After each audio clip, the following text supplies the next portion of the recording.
ಓಂ ಗಂ ಗಣಪತೆ ನಮಃ. ಕಲ್ಯಾಣಾದ್ಭುತಗಾತ್ರಾಯ ಕಾಮಿತಾರ್ಥಪ್ರದಾಯಿನೇ ಶ್ರೀಮದ್ವೆಂಕಟನಾಥಾಯ ಶ್ರೀನಿವಾಸಾಯ ಮಂಗಳಂ. ಸಮಸ್ತ ಭಾಸ್ವಾಹಿನಿ ವೀಕ್ಷಕರಿಗೆ ನಾನು ನಿಮ್ಮ ಆಚಾರ್ಯ ಬಾಲಸುಬ್ರಹ್ಮಣ್ಯ ಮಾಡುವ ಅನಂತ ನಮಸ್ಕಾರಗಳು. ವೀಕ್ಷಕರೇ, ವಾರ ಭವಿಷ್ಯ ಕಾರ್ಯಕ್ರಮಕ್ಕೆ ಸ್ವಾಗತ ಸುಸ್ವಾಗತ. ಈ ವಾರದ ಒಂದು ವಿಶೇಷವಾದಂತಹ ಯಾವ್ಯಾವ ರಾಶಿಯಲ್ಲಿ ಯಾವ್ಯಾವ ಗ್ರಹಗಳು ಯಾವ್ಯಾವ ರೀತಿಯಾದಂತಹ ಪಲ್ಲಟವಾಗುವಂಥದ್ದಾಗಿರ್ಬೋದು ಅಥವಾ ಸ್ಥಿರವಾಗಿರುವಂಥದ್ದು, ನೀಚತ್ವವನ್ನು ಹೊಂದಿರುವಂಥದ್ದು, ಇದರ ಆಧಾರದ ಮೇಲೆ ಗೋಚಾರ ಫಲ. ಅದಕ್ಕಿಂತ ಮುಂಚೆ ಪಂಚಾಂಗ ಶ್ರವಣ. ಪಂಚಾಂಗ ಶ್ರವಣ ಅನ್ನೋದು ಅತಿ ಮುಖ್ಯವಾಗಿರುವಂಥದ್ದು. ಪಂಚಾಂಗ ಶ್ರವಣವನ್ನು ಯಾರೆಲ್ಲ ಕೇಳ್ತಾ ಇರ್ತಾರೋ ಗ್ರಹಗಳು ಸಹ ತಮ್ಮ ಒಂದು ಪರಿಣಾಮವನ್ನು ಅಂದರೆ ಒಂದು ಕೆಟ್ಟ ಪರಿಣಾಮವನ್ನು ಸಹ ಕಮ್ಮಿ ಮಾಡ್ತವೆ ಅಂತ ಹೇಳ್ತೀವಿ. ಆ ಕಾರಣದಿಂದ ಪಂಚಾಂಗ ಶ್ರವಣವನ್ನು ನೋಡೋಣ. ಶ್ರೀ ವಿಶ್ವ ಸುನಾಮ ಸಂವತ್ಸರ, ದಕ್ಷಿಣಾಯಣ, ಶರದೃತು, ಆಶ್ವೀಜ ಮಾಸ, ಕೃಷ್ಣ ಪಕ್ಷ, ಷಷ್ಠಿ, ಸಪ್ತಮಿ, ಅಷ್ಟಮಿ, ನವಮಿ, ದಶಮಿ, ಏಕಾದಶಿ, ದ್ವಾದಶಿ ತಿಥಿಗಳು ಜರುಗುವಂಥದ್ದು ಭಾನುವಾರದಿಂದ ಶನಿವಾರದ ತನಕ. ತದನಂತರ ಗ್ರಹಗಳ ಒಂದು ಆಧಾರ ಅಂದರೆ ಯಾವ್ಯಾವ ಗ್ರಹಗಳು ಎಲ್ಲೆಲ್ಲಿ ಸ್ಥಿತವಾಗಿರ್ತದೆ ಅನ್ನೋದು. ಪ್ರಮುಖವಾಗಿ ರವಿಯು ಕನ್ಯಾ ರಾಶಿಯಲ್ಲಿ, ಅದೇ ರಾಶಿಯಲ್ಲಿ ಶುಕ್ರರು ಸಹ. ತದನಂತರ ಚಂದ್ರ ಗುರುವಿನ ಸಂಚಾರ ಮಿಥುನ ರಾಶಿಯಲ್ಲಿ, ಶನಿ ಮಹಾತ್ಮರು ಮೀನರಾಶಿಯಲ್ಲಿ, ರಾಹು ಕುಂಭರಾಶಿಯಲ್ಲಿ, ಕೇತು ಸಿಂಹರಾಶಿಯಲ್ಲಿ, ಬುಧ ಹಾಗೂ ಕುಜ ಅಥವಾ ಮಂಗಳರ ಒಂದು ಸಂಯೋಗ ಬಂದು ತುಲಾರಾಶಿಯಲ್ಲಿ. ಇದಿಷ್ಟು ಗೋಚಾರದಲ್ಲಿ ಗ್ರಹಗಳ ಒಂದು ಸಂಚಾರ. ಇದರ ಆಧಾರದ ಮೇಲೆ ನೋಡೋಣ. ಮೇಷರಾಶಿ. ಮೇಷರಾಶಿಯಲ್ಲಿ ಸಪ್ತಮ ಸ್ಥಾನದಲ್ಲಿ ಬುಧ ಹಾಗೂ ಕುಜರ ಸಂಯೋಗ ಇದ್ದಾಗ ನೋಡಿ, ಪ್ರಮುಖವಾಗಿ ಯಾರೆಲ್ಲ ಈ ಮನೆಯಲ್ಲಿ ಪತಿ ಪತ್ನಿಯರಲ್ಲಿ ಸ್ವಲ್ಪ ಕಿರಿಕಿರಿ ಆಗುವಂಥದ್ದು, ಯಾರೆಲ್ಲ ಸ್ವಂತ ವೃತ್ತಿ ಮಾಡ್ತಾ ಇರ್ತಂತಾರೋ ಅಂಥವ್ರು ಸಹ ಸ್ವಲ್ಪ ಮಟ್ಟಿಗೆ ಕಿರಿಕಿರಿ ಆಗುವಂಥ ಸಾಧ್ಯತೆಗಳು ಹೆಚ್ಚಾಗಿರ್ತದೆ. ಇದ್ರ ಬಗ್ಗೆ ಸ್ವಲ್ಪ ಗಮನ ಹರಿಸ್ಬೇಕು. ಏನು ಮಾಡಬೇಕು? ಸ್ವಲ್ಪ ಸಮಾಧಾನದಿಂದ ಮಾತಾಡುವಂಥದ್ದು, ಮೂರನೇ ವ್ಯಕ್ತಿಗಳ ಬಗ್ಗೆ ಸ್ವಲ್ಪ ಆದಷ್ಟು ಕಮ್ಮಿ ವಿಚಾರವನ್ನ ಮಾತಾಡಿದ್ರೆ ತುಂಬಾ ಒಳ್ಳೆಯದು. ಹಣಕಾಸಿನ ವಿಚಾರದಲ್ಲಿ ಸುಧಾರಣೆಯನ್ನು ಕಾಣ್ತೀರಾ, ಮಾನಸಿಕ ವಿಚಾರದಲ್ಲಿ ಸ್ವಲ್ಪ ಏರಿಳಿತವನ್ನು ಕಾಣ್ತೀರಾ, ಆರೋಗ್ಯದಲ್ಲೂ ಸಹ ಚೇತರಿಕೆಯನ್ನು ಕಾಣುವಂಥ ಸಾಧ್ಯತೆಗಳು ಹೆಚ್ಚಾಗಿರ್ತದೆ. ಈ ಮಾನಸಿಕ ವಿಚಾರಕ್ಕಾಗಿ ಏನು ಮಾಡಬೇಕು, ಅಥವಾ ಪತಿ ಪತ್ನಿಯಲ್ಲ ಒಂದು ಸ್ವಲ್ಪ ಕಿರಿಕಿರಿ ಆಗೋದಕ್ಕೆ ಏನು ಮಾಡಬೇಕು ಅಂದರೆ, ಸಾಕ್ಷಾತ್ ಲಕ್ಷ್ಮೀನಾರಾಯಣರ ಒಂದು ಸ್ಮರಣೆ ಮಾಡಿ ಖಂಡಿತ ಎಲ್ಲ ವಿಧವಾದಂತಹ ಅನುಕೂಲ ಆ ಪರಮಾತ್ಮ ಮಾಡಿಕೊಡ್ತಾರೆ. ನೀವು ಮಂಗಳವಾರ ಹಾಗೂ ಶನಿವಾರ ಹಾಗೂ ಬುಧವಾರ ಶುಭವಾರಗಳಾಗಿರ್ತವೆ. ಮುಂದಿನ ರಾಶಿ ವೃಷಭ ರಾಶಿ. ವೃಷಭ ರಾಶಿಯಲ್ಲಿ ಜನನವಾಗಿರೋ ರಾಷ್ಟ್ರಾಧಿಪತಿಯಾದಂತಹ ಶುಕ್ರ ನೀಚತ್ವವನ್ನು ಹೊಂದಿದ್ದಾನೆ. ಯಾವಾಗ ನೀಚತ್ವವನ್ನು ಹೊಂದುತ್ತಾರೋ ಆರೋಗ್ಯದಲ್ಲಿ ಸ್ವಲ್ಪ ಏರಿಳಿತವನ್ನು ಕಾಣುವಂಥದ್ದು, ಕೆಮ್ಮು, ಕಫ, ನೆಗಡಿ ಈ ರೀತಿ ಆಗುವಂಥ ಸಾಧ್ಯತೆಗಳು ಸಹ ಉಂಟು. ಆದರೆ ಹಣಕಾಸಿನ ವಿಚಾರದಲ್ಲಿ ಸ್ವಲ್ಪ ಮಟ್ಟಿಗೆ ಸುಧಾರಣಾ. ಪಂಚಮಂ ಪೂರ್ವ ಪುಣ್ಯ ಸ್ಥಾನಂ. ಪಂಚಮ ಸ್ಥಾನದಲ್ಲಿ ಯಾವಾಗ ಪೂರ್ವ ಪುಣ್ಯ ಯಾವುದೋ ಅರಿಯರ್ಸ್ ಬರೋದಿರ್ತದೆ ಅಥವಾ ನೀವು ಯಾರಿಗೋ ಸಾಲ ತೀರ್ಸೋದಿರ್ತದೆ, ಅದು ಸಹ ಒಳ್ಳೆಯದಾಗುತ್ತೆ. ಮಕ್ಕಳ ವಿಚಾರದಲ್ಲಿ ಸ್ವಲ್ಪ ಕಾಳಜಿಯನ್ನು ವಹಿಸಿರೋದು ತುಂಬ ಒಳ್ಳೆಯದು. ಖಂಡಿತ ತಾಯಿಯ ಆರೋಗ್ಯದಲ್ಲೂ ಸ್ವಲ್ಪ ವ್ಯತ್ಯಾಸವನ್ನು ಕಾಣುವಂಥ ಸಾಧ್ಯತೆ ಇರ್ತದೆ. ಈ ರೀತಿ ಮಿಶ್ರದಾಯಕವಾಗಿದ್ದಾಗ ನಾವು ಏನು ಮಾಡಬೇಕು ಅಂದರೆ, ಸಾಕ್ಷಾತ್ ಹೆಣ್ಣು ದೇವರ ಸ್ಮರಣೆ ಅಥವಾ ಮಹಾಲಕ್ಷ್ಮಿಯ ಸ್ಮರಣೆ ಮಾಡಿ ಖಂಡಿತ ಒಳ್ಳೆಯದಾಗುತ್ತೆ. ಶುಕ್ರವಾರ, ಭಾನುವಾರ ಹಾಗೂ ಗುರುವಾರ ಶುಭವಾರಗಳಾಗಿರ್ತವೆ. ಮುಂದಿನ ರಾಶಿ ಮಿಥುನ ರಾಶಿ. ಮಿಥುನ ರಾಶಿ ರಾಶ್ಯಾಧಿಪತಿಯಾದಂಥವನು ಪಂಚಮದಲ್ಲಿ ಸ್ಥಿತನಾಗಿದ್ದಾನೆ. ಕರ್ಮಸ್ಥಾನದಲ್ಲಿ ಕರ್ಮಾಧಿಪತಿಯಾದಂತಹ ಶನಿಯು ಸಹ ಸ್ಥಿತನಾಗಿದ್ದಾನೆ. ಭಾಗ್ಯದಲ್ಲಿ ಸ್ಥಿತನಾಗಿರತಕ್ಕಂತಹ ರಾಹು ಏನು ಹೇಳ್ತದೆ ಅಂದರೆ, ತಂದೆಯ ಒಂದು ಉನ್ನತ ಸ್ಥಾನ ಅಥವಾ ತಂದೆಗೆ ಆರೋಗ್ಯದಲ್ಲಿ ವ್ಯತ್ಯಾಸ ಈ ರೀತಿ ಅಂದರೆ, ತಂದೆಗೆ ಏನೋ ರಿಟೈರ್ಡ್ ಆಗುವಂಥದ್ದು, ಹಣಕಾಸು ಬರುವಂಥದ್ದು, ಅಥವಾ ತಂದೆಯ ಒಂದು ಚೀಟಿ ಗೀಟಿ ಹಾಕಿರುವಂಥದ್ದು, ಅಥವಾ ಯಾವುದೋ ಒಂದು ಫಂಡು ರಿಲೀಸ್ ಆಗುವಂಥ ಸಾಧ್ಯತೆ ಹೆಚ್ಚಾಗಿರ್ತದೆ ತಂದೆಗಳಿಗೆ ಅಂತ ಹೇಳ್ತದೆ. ಇನ್ನು ನಿಮ್ಮ ಆರೋಗ್ಯವು ಚೇತರಿಕೆಯನ್ನು ಕಾಣುವಂಥದ್ದು, ಕೋಪ ಹೆಚ್ಚಾಗುವಂಥದ್ದು, ಹಣಕಾಸಿನ ವಿಚಾರದಲ್ಲಿ ಸಂಪೂರ್ಣವಾದಂತಹ ಶುಭ ಫಲಗಳನ್ನು ಕಾಣುವಂಥದ್ದು. ಈ ದಿನವನ್ನು ನಾವು ನೋಡಿದ್ರೆ, ಈ ಒಂದು ಮಾತಾಡುವಂಥ ಗೋಚಾರ ಫಲದಿಂದ ನೋಡಿದ್ರೆ ಇದು ಗಜಕೇಸರಿ ಯೋಗದ ಒಂದು ಸೂಚನೆಯನ್ನು ಸಹ ಸೂಚಿಸ್ತಾ ಇದೆ. ಆ ಕಾರಣದಿಂದ ಉತ್ತರೋತ್ತರ ಅಭಿವೃದ್ಧಿಯನ್ನು ಕಾಣುವಂಥದ್ದು, ಮಕ್ಕಳಲ್ಲೂ ಸಹ ಜ್ಞಾನಾರ್ಜನೆ ಹೆಚ್ಚಾಗುವಂಥದ್ದು, ಒಂದು ರೀತಿಯಂತ ಬೇರೆಯವ್ರು ಬಂದು ನಿಮ್ಗೆ ಸಪೋರ್ಟ್ ಮಾಡುವಂಥದ್ದು, ಅದರಲ್ಲೂ ನಿಮಗಿಂತ ಕಿರಿಯರಿಂದ ನಿಮ್ಗೆ ಒಳ್ಳೆಯ ಮನ್ನಣೆ ಸಹ ಸಿಗುವಂಥ ಸಾಧ್ಯತೆಗಳು ಹೆಚ್ಚಾಗಿರ್ತದೆ.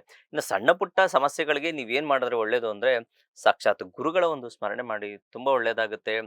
ಭಾನುವಾರ, ಸೋಮವಾರ ಹಾಗೂ ಬುಧವಾರ ಶುಭವಾರಗಳಾಗಿರ್ತವೆ. ಮುಂದಿನ ರಾಶಿ ಕರ್ಕಾಟಕ ರಾಶಿ. ಕರ್ಕ ರಾಶಿಯಲ್ಲಿ ಜನನವಾಗಿರೋರಿಗೆ ಉತ್ತರೋತ್ತರ ಅಭಿವೃದ್ಧಿ, ಏನೋ ಒಂದು ರೀತಿಯಾದಂತಹ ಸಮಾಧಾನವಾದಂತಹ ಜೀವನವನ್ನು ಸಾಗಿಸುವಂಥದ್ದು. ವೃಥ ತಿರುಗಾಟದಿಂದ ಆಚೆ ಬರ್ತೀರಾ, ಕೆಲಸ ಕಾರ್ಯದಲ್ಲಿ ಹೆಚ್ಚಿನ ಕಾಳಜಿಯನ್ನು ವಹಿಸುವಂಥ ಸಾಧ್ಯತೆಗಳು ಹೆಚ್ಚಾಗಿರುತ್ತದೆ. ಯಾರೆಲ್ಲ ಹೆಣ್ಣು ಮಕ್ಕಳು ವೃತ್ತಿ ಅಂದರೆ ಸೇವಾ ವೃತ್ತಿ, ಸ್ವಂತ ವೃತ್ತಿ ಈ ರೀತಿಯಾದಂತಹ ಕೆಲಸ ಮಾಡ್ತಾ ಇರ್ತಾರೋ ಅಂಥವ್ರಿಗೆ ಒಂದು ಕಿವಿ ಮಾತು ಏನಂದ್ರೆ, ಖಂಡಿತವಾಗ್ಲೂ ನೀವು ಯಾರಿಗಾದ್ರೂ ದುಡ್ಡು ಕೊಡ್ಬೇಕಾದ್ರೆ ಯೋಚನೆ ಮಾಡಿ ಸಹಾಯ ಮಾಡಿ, ಇಲ್ಲಾಂದ್ರೆ ವಾಪಸ್ ಬರಲ್ಲ. ಇದನ್ನ ಕಿವಿ ಇಟ್ಕೊಳ್ಳಿ. ಮತ್ತೆ ಸ್ವಲ್ಪ ಚೀಟಿ, ಶ್ಯೂರಿಟಿ, ಚೆಕ್ ವ್ಯವಹಾರಗಳಿದ್ದಾಗಲೂ ಸಹ ಸ್ವಲ್ಪ ಯೋಚನೆ ಮಾಡಿ ವ್ಯವಹರಿಸಿದ್ರೆ ತುಂಬಾ ಒಳ್ಳೆಯದು. ಇಷ್ಟು ಹಣಕಾಸಿನ ವಿಚಾರ. ಇನ್ನು ಆರೋಗ್ಯದಲ್ಲಿ ಚೇತರಿಕೆಯನ್ನು ಕಾಣ್ತೀರಾ, ಮಾನಸಿಕ ವಿಚಾರದಲ್ಲೂ ಸಮಾಧಾನವಾದಂತಹ ದಿನವನ್ನ ಖಂಡಿತ ಈ ವಾರ ನೀವು ಕಾಣ್ಬೋದು. ಪರಿಹಾರ ರೂಪಕವಾಗಿ ಏನ್ ಮಾಡಬೇಕು? ಕಾಲಭೈರವನ ಒಂದು ಸ್ಮರಣೆ ಮಾಡಿ, ತುಂಬಾ ಒಳ್ಳೆಯದಾಗುತ್ತೆ. ಸೋಮವಾರ, ಶುಕ್ರವಾರ ಹಾಗೂ ಗುರುವಾರ ಶುಭವಾರಗಳಾಗಿರ್ತವೆ. ಮುಂದಿನ ರಾಶಿ ಸಿಂಹರಾಶಿ. ಸಿಂಹರಾಶಿಯಲ್ಲಿ ಜನನವಾಗಿರೋರಿಗೆ ಸ್ವಲ್ಪ ತಿರುಗಾಟ, ಹಣಕಾಸಿನ ವಿಚಾರಕ್ಕೋಸ್ಕರ ಸ್ವಲ್ಪ ತಿರುಗಾಟ ಜಾಸ್ತಿ ಆಗುತ್ತೆ. ಅದೇ ರೀತಿ ಆ ಹಣಕಾಸಿನ ವಿಚಾರದಲ್ಲಿ ನಿಮಗೆ ಯಾವುದೋ ಒಂದು ರೀತಿಯಾದ ಸಪೋರ್ಟ್ ಆಗಿ ಉತ್ತೇಜನಕಾರಿಯಾದಂತಹ ಜೀವನವನ್ನು ಸಾಗಿಸುವಂತ ಸಾಧ್ಯತೆಗಳು ಇರ್ತದೆ. ಕುಟುಂಬ ಧನಸ್ಥಾನದಲ್ಲಿ ಶುಕ್ರ ನೀಚ ಶುಕ್ರತ್ವವನ್ನು ಹೊಂದಿರೋದ್ರಿಂದ ಮಾತು ಸ್ವಲ್ಪ ಹುಷಾರಾಗಿದ್ರೆ ಒಳ್ಳೆಯದು, ಪ್ರಮುಖವಾಗಿ ಮನೆಯಲ್ಲಿ. ಇನ್ನು ಯಾವುದಾದ್ರೂ ಸೈನಿಂಗ್ ಅಥಾರಿಟಿ ಇದ್ರೆ ಯೋಚನೆ ಮಾಡಿ ಸೈನ್ ಮಾಡಬೇಕು. ಯಾವುದೋ ಒಂದು ಸೈಟು ಸೇಲ್ ಮಾಡಬೇಕು ಅಥವಾ ಅಗ್ರಿಮೆಂಟ್ ಮಾಡಬೇಕು ಅಥವಾ ಏನೋ ಒಂದು ಯಾರೋ ಶ್ಯೂರಿಟಿಗೋಸ್ಕರ ಸೈನು ಅಂತ ಟೈಮಲ್ಲಿ ಸ್ವಲ್ಪ ಹುಷಾರಾಗಿ ಯೋಚನೆ ಮಾಡಿದ್ರೆ ಒಳ್ಳೆಯದು. ಇನ್ನು ಮಿಕ್ಕೆಲ್ಲ ವಿಚಾರಗಳಲ್ಲಿ ಆರೋಗ್ಯದಲ್ಲಾಗಿರ್ಬೋದು, ಮಾನಸಿಕ ವಿಚಾರದಲ್ಲಾಗಿರ್ಬೋದು, ಖಂಡಿತವಾಗ್ಲೂ ಸಂಪೂರ್ಣವಾದಂತಹ ಶುಭ ಫಲಗಳನ್ನು ಮಧ್ಯಾಹ್ನದ ನಂತರ ಕಾಣಬಹುದು. ಪರಿಹಾರ ರೂಪಕವಾಗಿ ಏನ್ ಮಾಡಿದ್ರೆ ಒಳ್ಳೆಯದು ಅಂದ್ರೆ, ಸಾಕ್ಷಾತ್ ಪರಮೇಶ್ವರನ ಒಂದು ಸ್ಮರಣೆ ಮಾಡಿ, ಆ ಪರಮೇಶ್ವರ ನಿಮ್ಗೆ ಎಲ್ಲ ರೀತಿಯಾದಂತಹ ಅನುಕೂಲ ಮಾಡ್ತಾರೆ. ಭಾನುವಾರ, ಮಂಗಳವಾರ ಹಾಗೂ ಗುರುವಾರ ಶುಭವಾರಗಳಾಗಿರ್ತವೆ. ಮುಂದಿನ ರಾಶಿ ಕನ್ಯಾ ರಾಶಿ. ಕನ್ಯಾ ರಾಶಿಯಲ್ಲಿ ಜನನವಾಗಿರೋರೆ ನೋಡಿ, ದ್ವಿತೀಯ ಸ್ಥಾನದಲ್ಲಿ ರಾಶ್ಯಾಧಿಪತಿ ಸ್ಥಿತನಾಗಿದ್ದಾನೆ. ತುಂಬಾ ಯೋಚನೆ ಮಾಡ್ತಿರ್ತೀರ, ಏನೇನೋ ಪ್ಲಾನಿಂಗ್ ಮಾಡ್ತಾ ಇರ್ತೀರ. ಯೋಚನೆ ಮಾಡಿ ಪ್ಲಾನ್ ಮಾಡಿ ಅಂದ್ರೆ ಏನ್ ಗೊತ್ತಾ, ಓವರ್ ಥಿಂಕ್ ಮಾಡಕ್ ಹೋಗ್ಬಿಡಿ. ಎಷ್ಟು ಬೇಕೋ ಅಷ್ಟು ಥಿಂಕ್ ಮಾಡಿದ್ರೆ ಖಂಡಿತ ಒಳ್ಳೇದಾಗುತ್ತೆ, ಒಂದನೇದು. ಇನ್ನು ಎರಡನೇದು ಬಂದು, ಮನೆಯಲ್ಲಿ ಪ್ರಮುಖವಾಗಿ ಪತಿ ಪತ್ನಿಯಲ್ಲಿ ವಿಚಾರಧಾರೆಗಳನ್ನ ಸಮರ್ಥನವಾಗಿ ಮಾತಾಡ್ಕೊಂಡ್ರೆ ತುಂಬಾ ಒಳ್ಳೇದಾಗುತ್ತೆ. ಇಲ್ಲ ಅಂದ್ರೆ ಅಲ್ಲಿ ಕಿರಿಕಿರಿ ಆಗುವಂತ ಸಾಧ್ಯತೆಗಳಿರ್ತದೆ. ಅದ್ರ ಬಗ್ಗೆ ಗಮನ ಹರಿಸಿದ್ರೆ ಒಳ್ಳೇದು. ಇನ್ನ ಹಣಕಾಸು ವಿಚಾರಕ್ಕೋಸ್ಕರ ಹೊಸ ಹೊಸ ಯೋಜನೆಗಳನ್ನ ಹಾಕೊಳ್ಳುವಂತ ಸಾಧ್ಯತೆ ಇರ್ತದೆ. ಅದ್ರ ಬಗ್ಗೆನೂ ಅಷ್ಟೇ, ಏನೇ ಒಂದು ಹೊಸ ಬಿಸ್ನೆಸ್ ಮಾಡ್ಬೇಕು ಅಂದ್ರೆ ಯೋಚನೆ ಮಾಡಿ ತಮ್ಮ ಒಂದು ಜನ್ಮ ಜಾತಕವನ್ನ 4 ಜನದ ಹತ್ರ, ಯಾರೋ ಒಳ್ಳೆ ಅರ್ಹ ಜಾತಕರ ಜ್ಯೋತಿಷ್ಯರ ಹತ್ರ ತೋರಿಸಿ ನೀವು ಆ ಒಂದು ಹೊಸ ಬಿಸ್ನೆಸ್ ಮಾಡಿದ್ರೆ ತುಂಬಾ ಒಳ್ಳೇದು. ಯಾಕಂದ್ರೆ ನಾವು ಅನ್ಕೊಂತೀವಿ, ಕೆಲವು ಟೈಮ್ ಏನಾಗುತ್ತೆ ದಶಮ ಸ್ಥಾನದಲ್ಲಿ ಗುರು ಸಂಚಾರ ಮಾಡ್ತಾನೆ, ಇನ್ನು ಕೆಲವೊಂದು ರಾಶಿ ತುಲಾ ರಾಶಿಯವರಿಗೆ ಗುರುಬಲ ಇದೆ, ಈ ರೀತಿಯಾದಂಥ ಕಾಲ್ಪನಿಕವಾಗಿ ಜೀವನ ಮಾಡ್ತಿರ್ತೀವಿ. ಬೇಡ, ದಯವಿಟ್ಟು ಯೋಚನೆ ಮಾಡಿ ವ್ಯವಹರಿಸಿದ್ರೆ ತುಂಬಾ ಒಳ್ಳೇದು. ಈ ರೀತಿ ಮಿಶ್ರದಾಯಕವಾಗಿದ್ದಾಗ ನಾವು ಏನು ಮಾಡಿದ್ರೆ ತುಂಬಾ ಅತ್ಯಂತ ಶುಭವಾಗಿರುತ್ತದೆ ಅಂದ್ರೆ, ಸಾಕ್ಷಾತ್ ಸೂರ್ಯನಾರಾಯಣನ ಒಂದು ಸ್ಮರಣೆ ಮಾಡಿ ಉತ್ತರೋತ್ತರ ಅಭಿವೃದ್ಧಿನ ಕಾಣ್ತೀರಾ. ಬುಧವಾರ ಹಾಗೂ ಶುಕ್ರವಾರ, ಮಂಗಳವಾರ ಶುಭವಾರಗಳಾಗಿರ್ತವೆ. ಮುಂದಿನ ರಾಶಿ ತುಲಾ ರಾಶಿ. ತುಲಾ ರಾಶಿಯಲ್ಲಿ ಜನನ ರಾಶ್ಯಾಧಿಪತಿಯಾದಂಥವನು ಶುಕ್ರ ನೀಚನಾಗಿದ್ದಾನೆ. ನೀಚನಾದಾಗ ಏನಾಗುತ್ತೆ ಅಂದ್ರೆ, ಈ ಏನೇನೋ ಯೋಚನೆಗಳು ಬರ್ತದೆ. ಈ ಯೋಚನೆಗಳ ಜೊತೆಗೆ ಏನಾಗುತ್ತೆ, ವೃಥ ತಿರುಗಾಟ, ದೂರ ಎಲ್ಲೋ ದೂರ ಪ್ರಯಾಣ ಮಾಡೋಣ, ಅಲ್ಲೇನೋ ಒಂದು ಕೆಲಸ ಮಾಡೋಣ, ಆ ಬಿಸ್ನೆಸ್ ಮಾಡೋಣ, ಈ ಬಿಸ್ನೆಸ್ ಮಾಡೋಣ, ಸಪೋರ್ಟ್ ತಗೊಳ್ಳೋಣ, ಸಾಲ ಮಾಡೋಣ, ಈ ರೀತಿಯಾದಂತಹ ಒಂದು ರೀತಿ ಗೊಂದಲದ ವಾತಾವರಣ ಉದ್ಭವ ಆಗುತ್ತೆ. ಗುರುಬಲ ಅಂತೂ ತುಂಬಾ ಚೆನ್ನಾಗಿದೆ. ಆ ಗುರುಬಲ ಚೆನ್ನಾಗಿದೆ ಅಂದ್ಬಿಟ್ಟು ಏನೇನೋ ಪ್ಲಾನ್ ಮಾಡಕ್ ಹೋಗ್ಬಿಡಿ. ಸಾವಧಾನದಿಂದ ಜೀವನವನ್ನು ಸಾಗಿಸಿ. ಈಗೇನು ಕೆಲಸ ಮಾಡ್ತಿರ್ತೀರೋ, ಈಗೇನು ಯಾವ ಒಂದು ಬ್ಯಾಲೆನ್ಸ್ ಅಲ್ಲಿ ಜೀವನ ನಡೀತಾ ಇದೋ ಇದನ್ನೇ ಫಾಲೋ ಮಾಡ್ಕೊಂಡೋಗಿ, ಖಂಡಿತ ಒಳ್ಳೇದಾಗುತ್ತೆ. ಮಕ್ಕಳ ವಿಚಾರದಲ್ಲಿ ಅಭಿವೃದ್ಧಿಯ ಜೀವನವನ್ನು ಖಂಡಿತ ಕಾಣೋದು. ಪತಿ ಪತ್ನಿಯಲ್ಲೂ ಸಹ ಸಾಮರಸ್ಯದ ಜೀವನವನ್ನು ಸಹ ಕಾಣುವಂತ ಸಾಧ್ಯತೆ ಇರ್ತದೆ ಮಧ್ಯಾರ್ಧದ ನಂತರ. ನೀವು ಪರಿಹಾರ ರೂಪಕವಾಗಿ ಏನ್ ಮಾಡ್ಬೇಕು ಅಂದ್ರೆ, ಸುಬ್ರಹ್ಮಣ್ಯನ ಸ್ಮರಣೆ ಮಾಡಿ. ಈ ವಾರ ತುಂಬಾ ಒಳ್ಳೇದಾಗುತ್ತೆ. ಮಂಗಳವಾರ, ಬುಧವಾರ, ಗುರುವಾರ ಶುಭವಾರಗಳಾಗಿರ್ತವೆ. ಮುಂದಿನ ರಾಶಿ ವೃಶ್ಚಿಕ ರಾಶಿ. ವೃಶ್ಚಿಕ ರಾಶಿಯಲ್ಲಿ ಜನನ ರಾಶ್ಯಾಧಿಪತಿ ವ್ಯಯಸ್ಥಾನದಲ್ಲಿ ಸ್ಥಿತನಾಗಿದ್ದಾನೆ.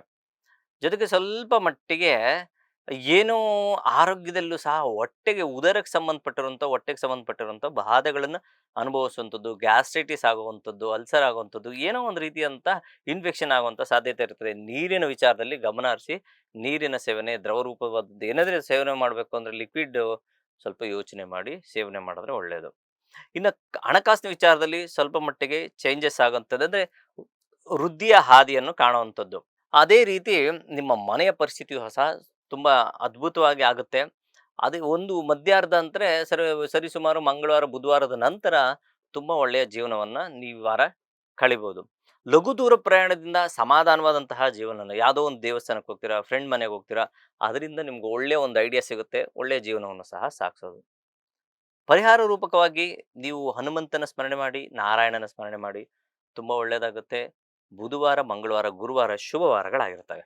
ಮುಂದಿನ ರಾಶಿ ಧನುಸು ರಾಶಿ. ಧನುರಾಶಿಯಲ್ಲಿ ಜನನಾಗಿರೋರಿಗೆ ಸಪ್ತಮ ಸ್ಥಾನದಲ್ಲಿ ವಿಗ್ರಹಗಳು ಅಂದ್ರೆ ಗುರು ಹಾಗೂ ಚಂದ್ರರ ಸಂಯೋಗ ತುಂಬಾ ಅದ್ಭುತವಾದಂತಹ ಸಂಯೋಗ. ಸಪ್ತಮ ದೃಷ್ಟಿಯೂ ಸಹ ಇದೆ.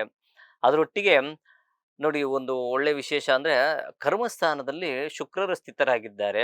ಏನೋ ಒಂದು ಬಿಸ್ನೆಸ್ ಇಂದ ನಿಮ್ಗೆ ಲಾಭವನ್ನು ಗಳಿಸುವಂತ ಸಾಧ್ಯತೆ. ನೀಚ ಶುಕ್ರ ಆಗಿದ್ರು ಸಹ ನೀವು ಸ್ವಲ್ಪ ಬಂಡವಾಳವನ್ನು ಹೂಡಿಕೆಯನ್ನು ಮಾಡಿ ಸ್ವಲ್ಪ ಯೋಚನೆ ಮಾಡಿ ವ್ಯವಹರಿಸಿದ್ರೆ ಖಂಡಿತವಾಗ್ಲೂ ಲಾಭದಾಯಕವಾದಂತಹ ದಿನಗಳನ್ನು ಕಾಣೋದು, ಅಮೃತವಾದಂತಹ ಗಳಿಗೆಗಳನ್ನು ಸಹ ನೀವು ಕಾಣಬಹುದು ಅಂತ ಹೇಳಿದ್ರೆ ಶಾಸ್ತ್ರ. ಇನ್ನ ಲಾಭಸ್ಥಾನದಲ್ಲಿ ಬುಧ ಮತ್ತು ಕುಜರ ಒಂದು ಸಂಯೋಗ ಇದ್ದರಿಂದ ಯಾವ ಒಂದು ಲಾಭ ಬರಬೇಕು ಯೋಚನೆ ಮಾಡಿ ವ್ಯವಹರಿಸಿದ್ರೆ ಖಂಡಿತ ಲಾಭ ಕಟ್ಟಿಟ್ಟ ಬುತ್ತಿ. ಚತುರ್ಥದಲ್ಲಿರುವಂತಹ ಶನಿ ಮಹಾತ್ಮರು ತಾಯಿಯ ಆರೋಗ್ಯವನ್ನು ಸ್ವಲ್ಪ ಚೇತರಿಕೆಯನ್ನು ಮಾಡುವಂತ ಸಾಧ್ಯತೆಗಳು ಸಹ ಇರುತ್ತದೆ. ಯಾಕೆಂದ್ರೆ ಸ್ವಲ್ಪ ವಕ್ರತ್ವವನ್ನು ಹೊಂದಾಗ ಆ ರೀತಿಯಾದಂತಹ ಚೇಂಜಸ್ ಕಾಣಿಸುತ್ತೆ ಅಂತ ಹೇಳ್ತೀವಿ. ಈ ರೀತಿಯಾಗಿದ್ದಾಗ ನೀವು ಏನ್ ಮಾಡಬೇಕು, ಯಾವುದಾದ್ರು ಹೆಣ್ಣು ದೇವರ ಒಂದು ಸ್ಮರಣೆ ಮಾಡಿ. ತಾಯಿಯ ಆರೋಗ್ಯ ಖಂಡಿತ ವೃದ್ಧಿ ಆಗುತ್ತೆ. ಯಾಕಂದ್ರೆ ಮೊದಲೇ ವೃದ್ಧಿ ಕಾಣಿಸ್ತೈತೆ, ಚೇಂಜಸ್ ಕಾಣಿಸ್ತಾ ಇದೆ, ಇನ್ನಷ್ಟು ಒಳ್ಳೆಯದು ಸಹ ಇದೆ. ನೀವು ಮಾಡಬೇಕಾದಂತಹ ಪರಿಹಾರ ಯಾವುದಾದ್ರೂ ಹೆಣ್ಣು ದೇವರ ಒಂದು ಸ್ಮರಣೆ ಮಾಡಿ. ಜೊತೆಗೆ ಬುಧವಾರ, ಶುಕ್ರವಾರ ಹಾಗೂ ಶನಿವಾರ ಶುಭವಾರಗಳಾಗಿರ್ತವೆ. ಮುಂದಿನ ರಾಶಿ ಮಕರ ರಾಶಿ. ಮಕರ ರಾಶಿಯಲ್ಲಿ ಜನನಾಗಿರೋರಿಗೆ ಉತ್ತರೋತ್ತರ ಅಭಿವೃದ್ಧಿ, ಹಣಕಾಸಿನ ವಿಚಾರದಲ್ಲಿ ಸಮಾಧಾನ, ಮಾನಸಿಕ ವಿಚಾರದಲ್ಲೂ ಸಮಾಧಾನವನ್ನು ಕಾಣ್ತೀರಾ. ಆರೋಗ್ಯದಲ್ಲಿ ಸಣ್ಣ ಪುಟ್ಟ ಸಮಸ್ಯೆಯಿಂದ ದೂರ ಆಗುವಂಥದ್ದು, ಫ್ರೆಂಡ್ಸಿಂದ ನಿಮ್ಗೆ ಲಾಭ ಸಿಗುವಂಥದ್ದು. ರಾಶಾಧಿಪತಿ ತೃತೀಯ ಸ್ಥಾನದಲ್ಲಿ ಸಿದ್ಧನಾಗಿದ್ದಾನೆ. ಏನೋ ಒಂದು ರೀತಿಯಾದಂಥ ಸಮಾಧಾನವನ್ನು ಕಾಣಿದ್ರೆ ಭಾಗೋದ್ಯವಾಗುವಂಥ ಕಾಲವು ಸಹ ಏನೋ ಹತ್ರ ಸಮೀಪಿಸ್ತಾ ಇದೆ ಅನ್ನೋದಂತೂ ಸಹ ಇದೆ. ಖಂಡಿತ ಶುಭ ಫಲಗಳನ್ನು ನೀವು ಕಾಣ್ಬೋದು. ಪರಿಹಾರ ರೂಪಕವಾಗಿ ಚಂದ್ರಶೇಖರನ ಸ್ಮರಣೆ ಮಾಡಿ, ತುಂಬ ಒಳ್ಳೆಯದಾಗುತ್ತೆ. ಶನಿವಾರ, ಶುಕ್ರವಾರ ಹಾಗೂ ಮಂಗಳವಾರ ಶುಭವಾರಗಳಾಗಿರ್ತವೆ. ಮುಂದಿನ ರಾಶಿ ಕುಂಭರಾಶಿ. ಕುಂಭರಾಶಿಯಲ್ಲಿ ಜನನವರವರೆಗೂ ಏನೋ ನಿಮ್ಮ ಒಂದು ಕೆಲಸ ಕಾರ್ಯ ಮಾಡ್ತಾ ಇರ್ತೀರಲ್ಲ, ಆ ಕೆಲಸ ಕಾರ್ಯದಲ್ಲಿ ಸ್ವಲ್ಪ ಅಡೆತಡೆಗಳು ಉಂಟಾಗುವಂಥ ಸಾಧ್ಯತೆ ಇರ್ತದೆ. ಹೊಸ ಬಿಸ್ನೆಸ್ ಏನೋ ಮಾಡ್ತಿರ್ತೀರಾ ಅಥವಾ ಹಳೆ ಬಿಸ್ನೆಸ್ ಮಾಡ್ತಾ ಇದ್ರು, ಬೇರೆಯವ್ರು ಬಂದು ಆ ಒಂದು ಬಿಸ್ನೆಸ್ನ ಬೇರೆ ದಾರಿ ತಪ್ಪಿಸೋವಂಥದ್ದು. ನೀವು ಕೆಲಸ ಮಾಡೋ ಬನ್ನಿ ಟೀಗೆ ಹೋಗೋಣ ಅನ್ನೋದು, ಬನ್ನಿ ಊಟಕ್ಕೆ ಹೋಗೋಣ ಅಂಥದ್ದು.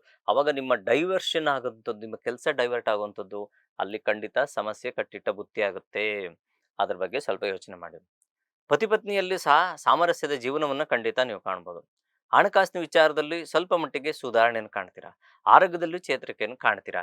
ಯಾವಾಗ ಅಂದ್ರೆ ಹೇಳುವಂಥ ಪರಿಹಾರ ಮಾಡಿಕೊಂಡಾಗ ಏನಿಲ್ಲ, ದಿನನಿತ್ಯ ಹನುಮಾನ್ ಚಾಲೀಸನ್ನು ಓದಿ ತುಂಬ ಒಳ್ಳೆಯದಾಗುತ್ತೆ.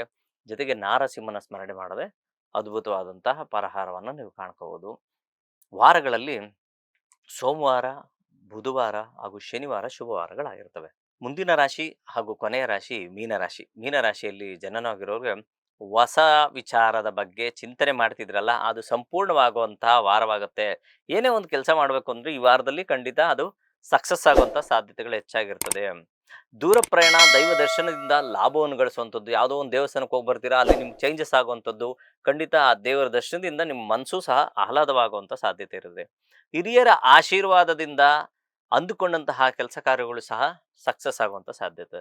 ಮಕ್ಕಳ ಓದಿನ ವಿಚಾರದಲ್ಲಿ ಹೆಚ್ಚಿನ ಕಾಳಜಿಯನ್ನು ವಹಿಸ್ತೀರಾ, ಅಲ್ಲಿ ಖಂಡಿತ ಈ ವಾರದಿಂದ ಮಕ್ಕಳು ಸಹ ಓದೋದ್ರಲ್ಲಿ ಚೇಂಜಸ್ ಆಗುವಂಥದ್ದು. ಅವರ ಒಂದು ವಿದ್ಯಾಭ್ಯಾಸದ ಒಂದು ಪ್ರಾಜೆಕ್ಟ್ ಏನಿರ್ತದೆ ಅದೆಲ್ಲ ಚೇಂಜಸ್ ಆಗಿ ಯೋಚನೆಯಿಂದ ಆಲೋಚನೆ ಮಾಡಿ ವಿದ್ಯೆಯನ್ನು ಓದುವಂಥದ್ದು, ವ್ಯಾಸಂಗ ಮಾಡುವಂಥದ್ದು ಸಾಧ್ಯತೆಗಳು ಹೆಚ್ಚಾಗಿರ್ತದೆ. ಇದೊಂದು ವಿಶೇಷ ಈ ವಾರ. ಇನ್ನ ನಿಮ್ಮ ಆರೋಗ್ಯದಲ್ಲೂ ಸಹ ವೃದ್ಧಿಯನ್ನು ಕಾಣ್ತೀರಾ. ಪತಿ ಪತ್ನಿಯರಲ್ಲಿ ಸಾಮರಸ್ಯದ ಜೀವನವನ್ನು ಕಾಣುವಂಥ ಸಾಧ್ಯತೆ. ಸಂಪೂರ್ಣ ಶುಭಫಲಗಳನ್ನು ನೀವು ಕಾಣಬಹುದು. ಪರಿಹಾರಕ್ಕೆ ಗುರುಗಳ ಸ್ಮರಣೆ ಮತ್ತೆ ಹನುಮಂತನ ಸ್ಮರಣೆ ಮಾಡಿದ್ರೆ ಸಾಕು. ಗುರುವಾರ, ಶನಿವಾರ ಹಾಗೂ ಭಾನುವಾರ ಶುಭವಾರಗಳಾಗಿರ್ತದೆ ಅಂತ ಹೇಳ್ತಾ ಈ ವಾರದ ಕಾರ್ಯಕ್ರಮ ಮುಗಿಸ್ತಾ ಇದ್ದೀನಿ. ಪ್ರಪಂಚದಲ್ಲಿರುವ ಪ್ರಾಣಿ ಪಕ್ಷಿ ಜೀವರಾಶಿ ಸಸ್ಯಚರ ಜಲಚರ ಎಲ್ಲರೂ ಚೆನ್ನಾಗಿರಲಿ ಅಂತ ಭಾವಿಸೋಣ. ಎಲ್ಲರೂ ಸಮಾನ ಮನಸ್ಕರಾಗಿ ಜೀವನ. ಎಲ್ಲರಿಗೂ ನಮಸ್ಕಾರ. ಲೇಟೆಸ್ಟ್ ಹಾಗೂ ಇಂಟ್ರೆಸ್ಟಿಂಗ್ ಸುದ್ದಿಗಳಿಗಾಗಿ ಬಾಸ್ ಟಿವಿ ಕನ್ನಡ ಚಾನೆಲ್ನ ಸಬ್ಸ್ಕ್ರೈಬ್ ಮಾಡಿ. ಹಾಗೆಯೇ ಬೆಲ್ ಐಕಾನ್ ಪ್ರೆಸ್ ಮಾಡಿ. ಇದರ ಜೊತೆಗೆ ಫೇಸ್ಬುಕ್, ಇನ್ಸ್ಟಾಗ್ರಾಮ್, ಎಕ್ಸ್ನಲ್ಲೂ ಮಿಸ್ ಮಾಡದೆ ಫಾಲೋ ಮಾಡಿ.